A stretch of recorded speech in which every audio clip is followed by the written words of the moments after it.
Timandra Whitecastle, welcome to the Fantasy Author Lounge. How are you today? Well, actually, I'm totally knackered. I've had a very long day. It's about 9 o'clock my time. Oh, right, yeah. And I just, like, at 7:30ish, we came home from IKEA. So, yeah. Oh, look at that. Busy day. It was a long day, but it's over. Yeah. Into the labyrinth of flat pack. It's never an easy journey, is it? But I kind of love IKEA and I hate it at the same time. I know that feeling.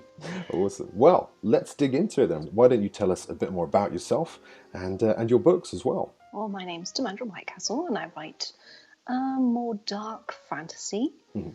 I've written the Living Blade Trilogy, which is out now since middle of March in full, and there's an accompanying novella that you can get for free on my website as well. Awesome. Which I'll be sure to mention later on. No worries. Yeah, it's basically it's very low fantasy. So mostly I don't write stuff that has lots of magic systems and that kind of. I appreciate it, but it's not something that I'm very good at. So I tend to veer on the. There's very little magic, and if there is, then it's more like fairy tale magic. Sounds great to me. And you just brought out book 3, is that correct? Yes. Yeah, Mother of Slag. Love the title. I love that title. It was my working title, and it stuck with me for so long, and I just thought, you know what, I'm going to have fun with this, and it definitely has been fun. Yeah. Do you often stick with your working titles? Like, when we start off writing and we just put, a working title at the top and throw it up willy-nilly. I mean, personally for me, that normally stays as the actual title of the finished product. Is that the same with you? Depends. Like, Mother of Slag was pretty much a given. And I think the most difficulties I had was actually with the first book, so Touch of Iron. It took me immense long time to actually get to that title, and it sort of became because the phrase is actually in the book, and I'm sort of like, but that's so cheesy. You don't really want to do that, and but it's such a big part of the book and the theme of that book that I thought, no, it's just. Well, I'll go with that, but originally it was just the Living Blade Book 1. Yeah! Yeah, that's awesome. So, I mean, you're self-published, like I am, like a lot of authors out there. And everyone's got, yes, self-publishing has become pretty standardized, but everyone is still kind of different. Everyone's got a different set of skills, different goals. What gave you the idea to self-publish? Why did you choose that route? I think it sort of came up organically. So it wasn't something that I set out to do. I was basically just writing for me because I wanted to. I've always sort of been writing, and this was the first time I actually wanted to tackle a project of my own origins. I've written fan fiction before, but so I heard about self-publishing via I think it was Jeff Goins' blog, who's he's more like a motivational writer, sort of like a self-made. A bestseller non-fiction guy. Yeah. And he did, I don't remember if it was like a guest post or a podcast with the self-publishing podcast guys. So Johnny, Sean and Dave. And sort of said, they're doing this cool thing. It was the Fiction Unboxed project, I think. Right, yeah. And I thought, this is fantastic. So people actually, there's this completely new thing that Amazon is doing. You can self-publish. That's amazing. So that was like the first time that I actually like heard about it. But and then there's always the self-doubt. It's like, but could I actually do it? Because it's like it's the first. Is the story good enough? And so I was very timid. It's one thing to sit in your little, writing cubby and write something that isn't fan fiction that's not going to be posted on a forum somewhere. But and it's a completely different thing to then, sort of stand out and say, well, no, I'm going to actually put this on Amazon and everyone can buy it and actually give me money for my words. Which is always nice, isn't it? That's the most fantastic. Yeah, absolutely. But it's a completely different mindset that you have to have cultivated in order to actually pull through. So it's not like many people imagine self-publishing as like, oh, well, I'll just self-publish it because it's like vanity publishing and all I have to do is press the button. But if you go about it that way, then you're probably not going to benefit too much because it doesn't work that way. And I think the mindset behind is really, you really have to sort of figure out, well, this is what I want to do. It's that I am an author, I'm a writer, and I deserve people paying for my art, which is 100%. a difficult thing also to cultivate because you're like, oh, but art should be free and all that nonsense. Exactly, yeah. But the thing is, like, we come from a very long tradition. Like, this is something that always bugs me about when people make this binary thing. Well, either you self-publish or you go the trad route. And I don't believe that at all, because a lot of what we understand as traditional publishing has actually always had people becoming huge bestsellers as indie authors. If you think of Dostoyevsky, who was essentially Russia's biggest hit as a self-published man, it's like his wife, like, she published his books, she organized the printing and the selling and all that kind of stuff. And then if you jump forward a few more decades, and you get people like Anais Nin, who actually sat down and bought herself like an old press to actually print her own books. Wow, that's awesome. That's just so amazing. And if you understand that a lot of traditional publishing has always been self-published, then there's no well, either you go self-publishing or you do traditional. But that I don't believe in that. It's like that's I don't know. Can you swear in this? You can swear if you'd like, yeah. Well, it is bullshit, sir. There you go. Yeah, I mean, I'm inclined to agree. I mean, basically on just the pure premise of the fact that we have so many authors doing both. Exactly. Like you said, I mean, the roots are there, but even today, we've still got, people will get, start off indie publishing, they'll maybe land a traditional deal, and then they might then self-publish novellas or other sequels, on the side or after, even at the same time. Yeah, it's brilliant. I mean, it's audience issue as well. It's because lots of people still have that, like lots of readers. I mean, lots of readers have prejudice when it comes to self-publishing, and I mean, given the stuff that's out there, it's hard sometimes not to say, yeah, there's a lot of trash out there, but there are really, really good titles, and it shouldn't be as stigmatized as it is, sadly. Yeah, it's definitely getting better, I found. The self-publishing stigma has just, I remember coming up against it quite a lot when I first started out, which you probably did as well. You've been about longer than I have. I'm old now in terms of publishing terms. I got stuck in quite around 2009, 2010 and things like that. But I remember doing events and doing signings in Waterstones in the south of England, and having people come up and they're examining the book, asking me questions, etc. And it's not the genre, it's not... Sometimes it's my age, strangely enough. It doesn't seem to be that as a factor. But they would look at the publisher's logo, or they would look for it on the spine, whereas I've got my own custom indie one. And that seemed to come up a lot, where they would say, who's the publisher? I'd say, me. And the book would almost instantly go down on the table, an excuse would arise, and then off that person would go. And it was infuriating. But I found that in the last couple of years it's got a little more bearable. I think a lot of people are taking more chances on indie books.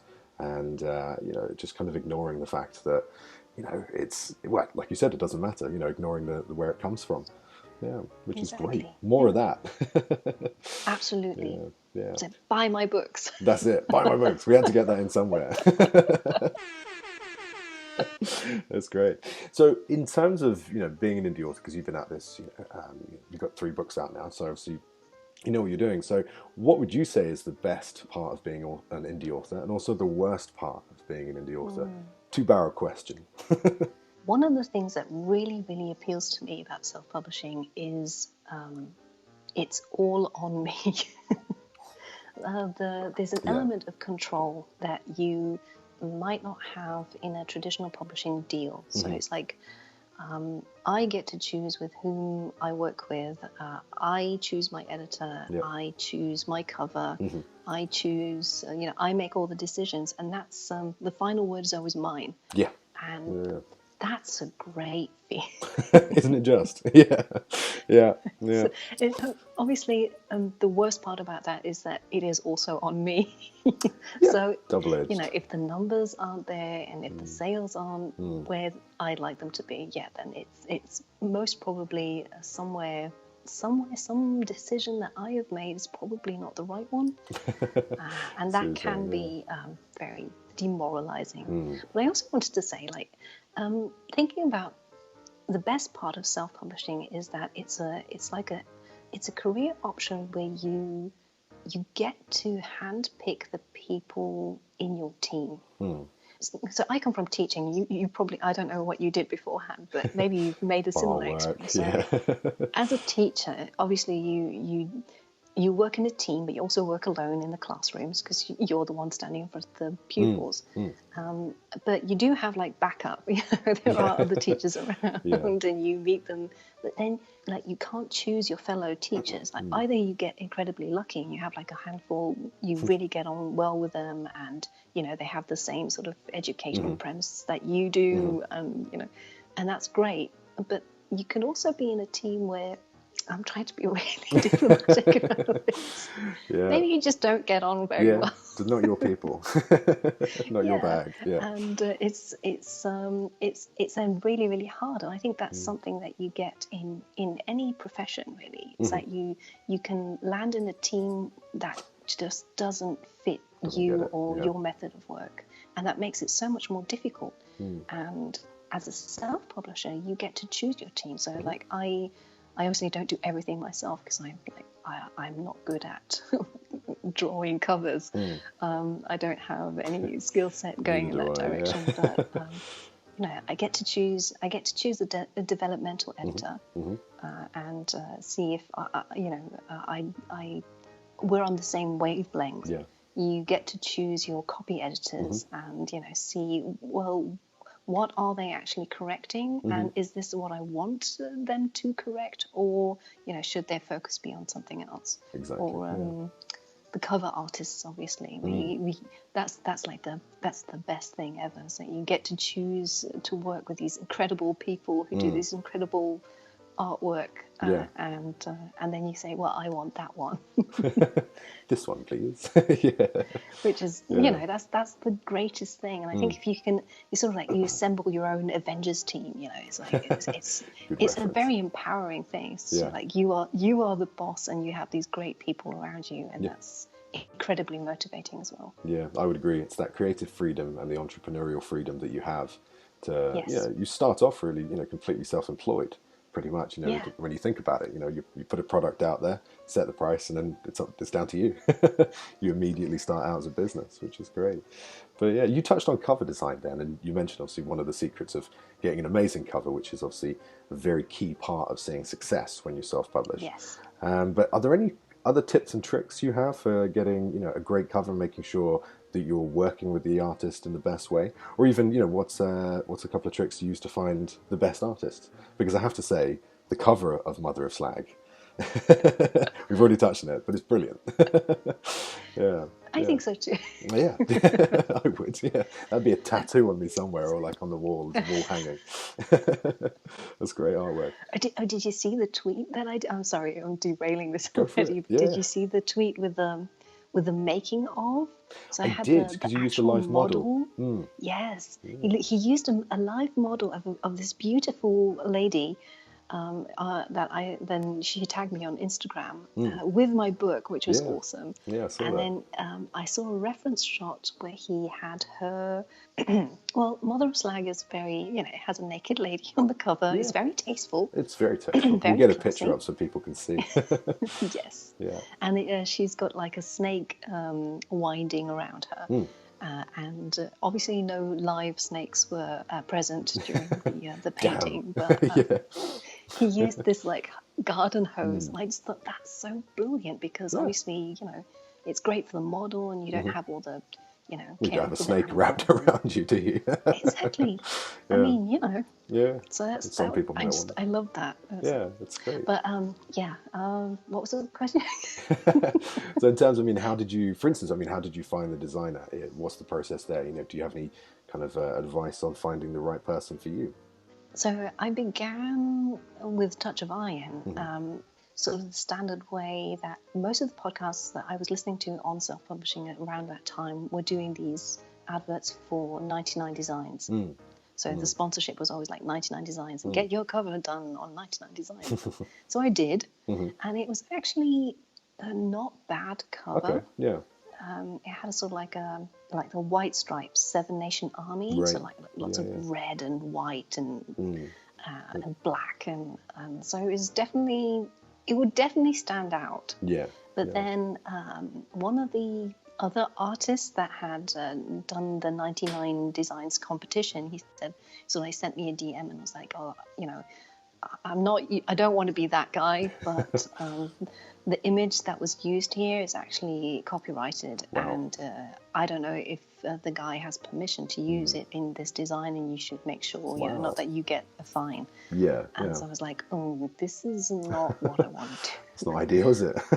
So it's sort of like listening around and talking to a couple of people I'd met who were also self-publishing, and one guy told me, the best thing to do is like look at covers that are in the same genre that you really enjoy, and then just try and find out who the cover artists are. And obviously, we're talking about fantasy, so the first cover artists are like Alan Lee, Yeah. John Howe, Yeah. and sort of thinking, there's no way I can get Richard Anderson to do my cover because Yeah. You get a but, mortgage. Yeah. yeah. Yeah. But I saw so I love Tor books.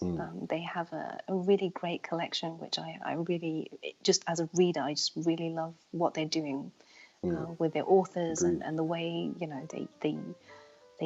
they just make these beautiful books as well. It's like, they're so beautiful to look at. And at the time, Irene Gallo was doing the art direction, and she was using Tommy Arnold for quite a number of covers.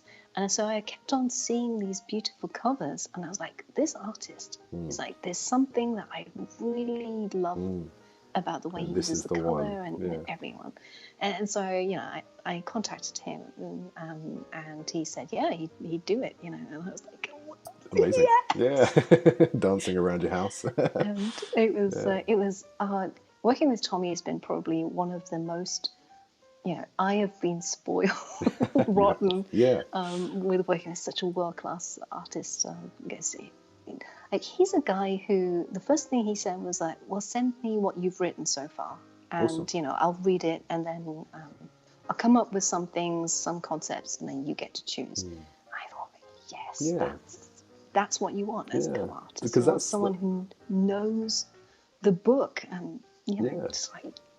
Because that's not a So if you get a step cover that... artist who offers to do that, then that is the right cover artist. I agree, yeah. Because, you don't... most of the... Well, I've worked with a range of different artists, but it's not a step that a lot of people will take purely just from the, time scales and, the amount of clients they might work with. So, yeah, that's awesome that Tommy did that. I think, who knows, maybe that's lent to the beauty of the artwork that he's produced. I hope so. Yeah. I also sort of... I hope that... because I don't like giving specific art direction. Right, so I know a lot of authors have an immense success with sort of they tell their artists, well, I want this and this to be on the cover. This is a scene from the book that is like a crucial scene, and draw that monster and do that thing. And I don't do that at all. I was just like sort of, well, this is the theme, and this is what it's about, and this is the character, and this is the description of the character that's actually in the book, and it's more of a feeling or a vibe that I want to, I want them to latch onto so that they can create amazing artwork. And so far, it's worked. It's always worked. Yeah. Because I do the same with not Sean King, his title design guy. Sorry, Felix Ortiz, who is also an astounding artist. He's really got, agree on you that know, one. he's got a vision. Like he's got, there's something about his artist, and like he does really good stuff. And I think if you know, he's going to be a house name somewhere. So someone's going to snap him up, because he's definitely really, really good artist. I was just like so lucky to work with him. Absolutely. Like, I know. I'm doing a novella about, scary mermaids, and it's about this, priestess, and he knocked it out of the ballpark. It was incredible. Yeah, I mean, I've worked with him on the last cover for the Chasing Grace trilogy, and that was just because I do provide a bit of a brief, which is I think is really interesting in your approach, is that you let the artist roam free essentially and just go wild with it, which I think is a really interesting approach, and definitely worth trying. I'm kind of, I don't know, I approach things from maybe it's a little old school now, but having that artist brief and things like that. But who knows? I might try kind of a bit of a kind of wider approach in the background. I think going back to to Felix, it's he does that. He can take a brief, but then kind of make it its own at the same time as just create something out of nowhere. I think it's amazing to find artists that can do both those things. So, awesome. Well, great tips, great advice. Find someone who does that, and then you've already won. Done. That's it. And it's just down to your book and a bit of marketing as well, isn't it? Yeah. Exactly. So let's talk a bit more about writing. So in terms of your writing process, I'm always interested to find out how other authors write, because we work we work in such an insular way, on our own in our own writing caves. It's always interesting, I find, for me as well as hopefully the people watching, to find out how you go about it. So I mean, what's your writing process look like? Where do you write? How often? How long? Tell us more. Well, it's very flexible. So I'm still sort of. Oh, but see, that's sort of like the creative process question from the beginning. It's definitely subject to change. So I write differently now than I did write Touch of Iron. Starting out, but I think the debut books are always a bit different anyway. So because you have lots more time, and sort of like your passion project, and you're usually like doing it as a hobby kind of thing. And that's definitely changed now. So I'm sort of going through a switch in my creative process right now, because I finished the trilogy, and I already started work on the next book. Classic author way. Yes, it's like keep the chain going. It's like it's a terrible thing, but if you don't. So I've never smoked, but apparently the best thing about smoking is if you still got the one lit, and with the ashes of the other one. Light it off. Brilliant. Chain smoking. As an analogy, or as like a word picture, that's so important. That's really good. I like that. You really have to you keep the burn going, and that's sort of what I'm trying to do now. It's taking the energy from the Mother of Slag and knowing that that's finished, and then going forward with a new project, and sort of I try to write 2 hours a day, so that's full writing sprints of 25 minutes. Wow. Okay. Yeah. So you do the sprinting method. Yeah. And I use Chris Fox's 5K words per hour app. Right. Okay. Yeah. He has a book accompanying, or the app goes with the book. Let's put it that way. And I've had it for ages, but now I'm actually using it to sort of track my words per hour, and trying to get as many words. But the funny thing is that I've noticed that I don't work well with word count. So if you measure that, it doesn't quite work for you? No. I always fall flat. Like if I say, okay, so let's say I was very unambitious, and I said, well, I'm going to write 500 words a day, get that daily writing habit. But I just, unless you count like comments in Slack or emails, I never really got those 500 words written. So I think, well, maybe it's the goal. Like maybe it's just too little. Maybe I have to write 1,000 words. But then I try to write 1,000 words a day, and I just get stuck at 800 or 900 and just feel strange. So frustrated. So now I'm like, I'll just do it hour-wise. And that's the great thing about the app, is that it has a projected total amount of hours left to go. That's clever. And so now I'm sort of just saying, well, I'll log in another 2 hours and get that hour countdown. Mm, mm. Might not work for everyone. It's like, but yeah, I can't do the insane word counts. It just doesn't work for me. That's it. Yeah, I mean, it's interesting. This is why I find this fascinating. This question, because that is something. I mean, it's different to what I do, and it's probably different to what the next author does. But it's always interesting because now I kind of want to try it. I mean, you're right with the debut book as well, because I think when you start out, you're approaching it scene by scene or chunk by chunk. You want to get to this milestone of the story and that milestone of the story. And then, occasionally you glance at the word count and go, oh, that's pretty nice, and then move on. But I think, once you kind of, maybe it's the business thing. I don't know what you think, but maybe, once you start treating it as a business, you kind of want to make things, reportable, and you want to track this and have the analytics that you would have with marketing. But yeah, maybe it's time to break out of that. Personally speaking, it's like the measurable element is really, really important. It's like there's a sort of this is a slight digression, but I'm reading a book right now by James Clear. It's non-fiction. He's wrote a book. It's called Atomic Habits.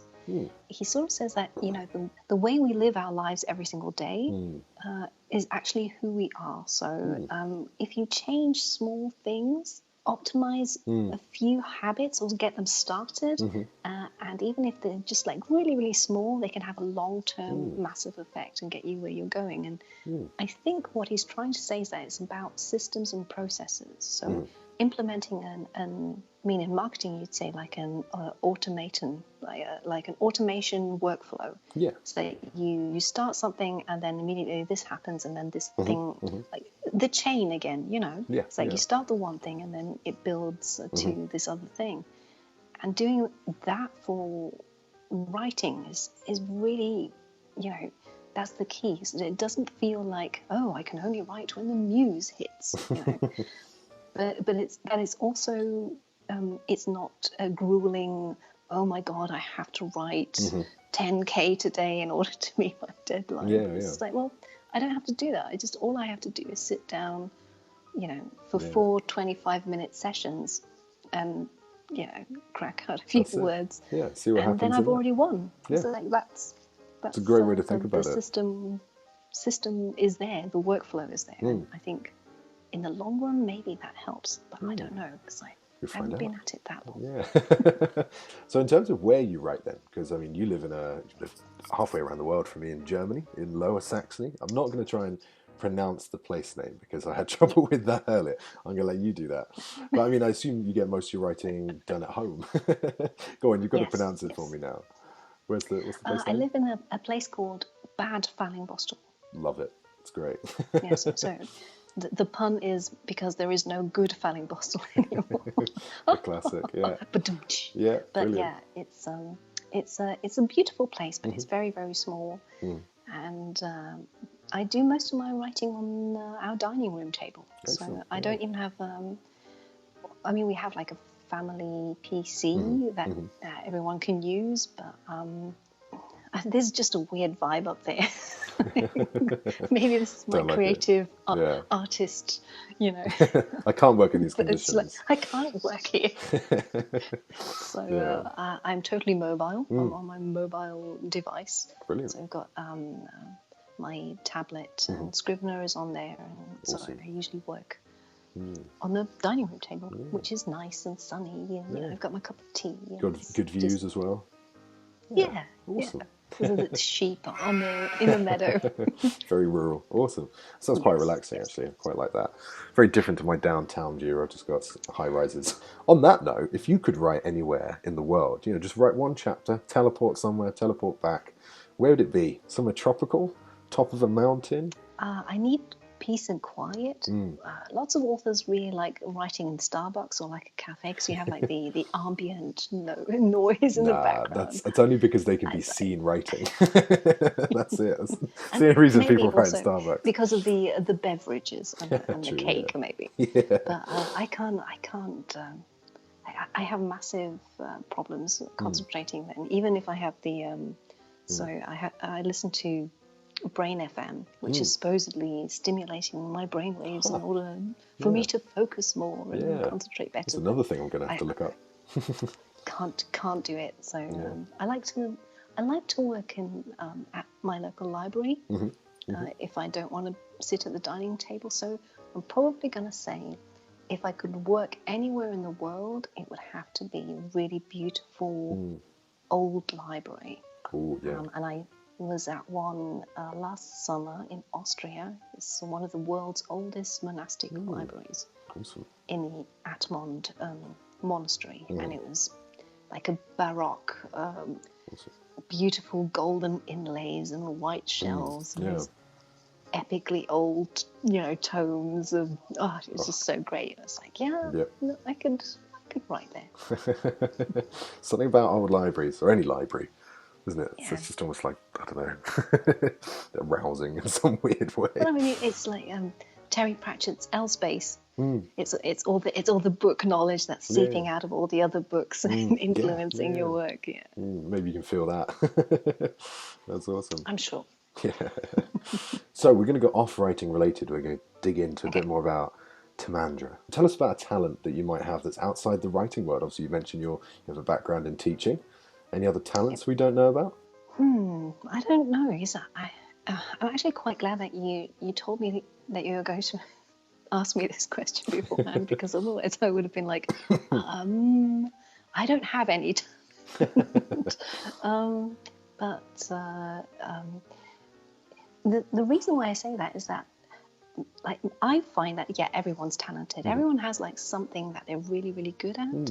Like, talent is only useful if you actually do the work. True. Like, if you sit down and work consistently and put in the effort and do the practice, then you possibly may even like overtake people with a lot more talent than you have, but who maybe don't, use that talent in a consistent way. So one of the talents is, maybe because I use this very often, is I have a talent for reflecting. So like, how do I do things and can I optimize them? Self-analysis sort of thing. Yeah. I think a lot of people aren't as self-aware as maybe they could be. I would agree. Yeah.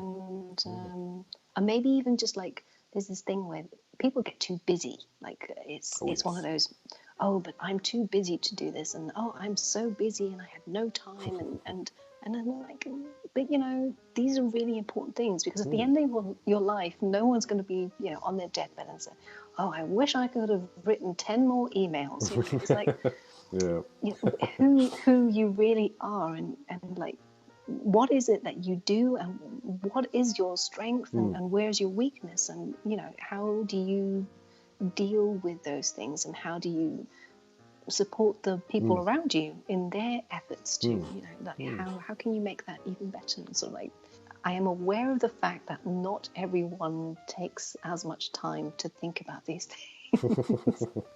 That's good. Yeah, I think it's because I find myself doing that, and I think obviously the ability to do it well is kind of a different kind of conversation. But the fact that we do it, I find authors do it quite a lot, and that's where I think a lot of self-doubt comes in naturally.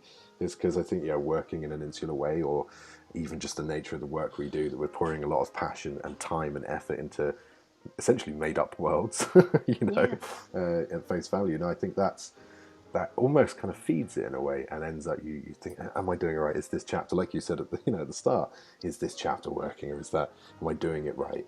And I think the ability to self-analyze is so important in the author world, to maybe measure that self-doubt. Yeah, I think that you do need the talent, because you can get it wrong and analyze yourself in either just not a full way or the wrong way. So many authors who are so not self-aware, and who then go on Facebook and post really weird stuff where you're like, dude, like, think for 2 seconds before you post. Yeah. Or just buy my book. Buy my book. That sort of thing. Yeah. And I think it's also like, because it's a lot about observation and a lot of like, how do we work as humans? And that's something that directly translates to character building, because you observe people a lot more and are maybe more aware of the, it's like the, how did he get to that conclusion? Yeah. And I think that sort of shows in most authors as well, is that we're very how did he get to that? Like, what is the story in his head that Yeah. leads him to the That's conclusion that he can actually do this? Yeah. And, or she can actually, go ahead and write that whatever she wrote. And it's like, okay, that's a human study. I like it. Yeah, I think it also feeds into our writing as well. The more we study humans, Absolutely. the more human our characters become. I love people watching. This is one of the reasons why I do like writing in bars and things, because I'll be stuck for a character and I'll just watch, not in a creepy way, but I will observe some people around me. And I'll just even take a mannerism or something from the appearance, but usually, it's just the way someone holds themselves. I think their personality from that perspective. Yeah, it's awesome. Absolutely. Yeah, that's been really insightful. Thanks, Tim. I try. So let's talk about the future then. Let's, the all-important future. We've already talked about, you're kind of straight onto a new series, but yeah, what's next after the Living Blade? What can we expect from you in terms of books or, projects that you're working on? So one of my writing goals for this year was to produce more short stories. I had some success with them in anthologies, and especially last year, the short story "This War of Ours" in the Art of War anthology. Great anthology. Which had a lot of people also like asking me, "Are you going to write a story in this, like a novel in this world?" Always a good because sign. that would be awesome. Yeah. And I'm like, it was funny because I had that world set in my head before, and I was sort of looking for a story to tell, and now I'm like, first of all, I want to finish this project that I'm working on right now, which is, if you follow me on Patreon, then it's a project called Viking Mums. So it's Norse-inspired fantasy that's basically a group of older women with kids in various ages get together to go on a D&D quest to save the world from Ragnarok. That's awesome. That sounds great. And it's basically it's very, it's sort of this thing that I got so frustrated as a reader. You read loads and loads of really fantastic fantasy, but there's like all the mums are dead, or they're missing, or they're like horrible stepmothers, or there's just like this. It's really hard in our genre to find mother representation. Like she's alive and she's healthy and she's got a plan. She's taking care of her kids. And it's one of those things that I was reading Kings of the Wild by Nicholas Eames, which is fantastic, and everyone should read it because it's great fun. And it just does this typical thing where in the very first chapters, like there's a guy called Clay, and his friend Gabe comes because he wants to go rescue, so Gabe wants to go and rescue his daughter. And then Clay goes along with him, although he has a wife and a kid at home. And that's so, like, we've seen it in classic, like go back to Homer and the Ulysses, oh yeah, no problem. I'm going to go out to war and go on this epic adventure because my wife will stay at home and take care of the kids. No biggie, Very fair. Hang on. Yeah. Why don't the mums go out on an adventure? Absolutely. Because they're already taking care of the kids. Like, if you add in a couple of trolls and I don't know, vicious fire-breathing dragons, then like most moms will be like, oh yeah, it's just like, dealt with this morning. Should have seen the kitchen earlier. Exactly. It's like, well, it's sort of missing, and I always go by the premise that you should write the book that you want to read. And that's something that's missing on my shelf, and so I'm like, I'll probably have to write it. That sounds great. I mean, sign me up, and we'll get some links down to your Patreon as well, just to make sure people can follow that, and Twitter and Facebook. And on that note, where can we find you and stay up to date with this news and all your updates in the future? That's actually a good question, because I should be plugging my website right now, but my website is hopelessly outdated, and I should really get to doing that. But I'm just I'm busy writing, so that's all good. But you can visit TimandраWhitecastle.com and pick up a free novella if you sign up to my newsletter. Sounds great. We'll put the link at the bottom here. Twitter is at Tim Whitecastle, And we can find you at all good stores such as Amazon, Kobo, iBooks, and the rest? Or are you just on Amazon at the moment?